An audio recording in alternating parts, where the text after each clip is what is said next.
السلام علیکم۔ اچھا، آج میں بات کروں گا آپ لوگوں سے کہ نشے کے مرض میں گھر والوں کا کردار۔ تو ایک نشے کے مریض کے ساتھ ڈیل کرنے میں فیملی کا کردار کیا ہونا چاہیے، تو اس حوالے سے کچھ معلومات آپ تک پہنچانا چاہتا ہوں۔ جو گھر والے ہوتے ہیں ظاہر سی بات ہے وہ پیشنٹ کے ساتھ رہ رہے ہوتے ہیں اور وہ اس کی تمام ایڈکٹیو بیہیویئرس کو ڈیل کر رہے ہوتے ہیں اور وہ تھک بھی جاتے ہیں اس حوالے سے۔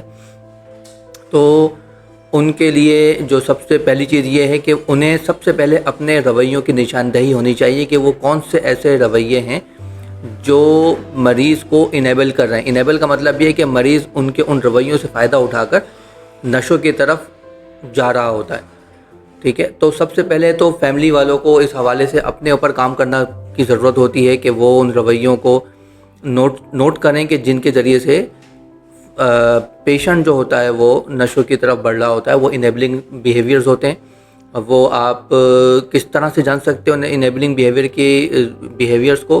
اس میں ایک تو یہ کہ آپ گوگل کے ذریعے سے اس کو سرچ کر سکتے ہیں، اور اس کے علاوہ آپ کسی بھی ماہر نفسیات جو ڈرگ ایڈکشن کے حوالے سے ایکسپیرینس رکھتے ہوں ان سے رابطہ کر سکتے ہیں، ان کے سینٹرز میں آ سکتے ہیں۔ آپ ہمارے پاس آ سکتے ہیں مرکز رہنمائی ریہیبلیٹیشن سینٹر میں۔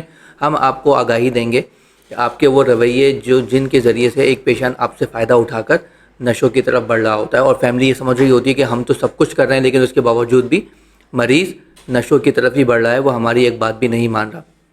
تو ان کو ہم کہتے ہیں کہ وہ انیبلنگ بیہیویئر ہوتے ہیں، جن کو ہم ٹیکنیکلی ان کو سمجھا کر ان کے ان انیبلنگ بیہیویئر کو انٹرویننگ بیہیویئر، یعنی کہ مریض کے ساتھ ایک تصادم بھی نہ ہو اور ان کا رویہ اس طرح سے تبدیل ہو جائے کہ مریض کو بھی سمجھ میں آنے لگ جائے کہ اب میری وہ جو چالاکیاں ہیں یا میرے وہ ایڈکٹیو بیہیویئرز ہیں وہ اب نوٹس میں آنے لگ گئے ہیں، اور فیملی اس حوالے سے بالکل تیار ہے، وہ بھی اپنے ڈیسیشنز اور اپنے ایکشنز میرے اوپر لے سکتی ہے۔ تو مریض محتاط ہوتا ہے اور کسی حد تک بات چیت پر آتا ہے اور اپنے آپ کو علاج کے سپرد کرنے کے لیے تیار ہو جاتا ہے۔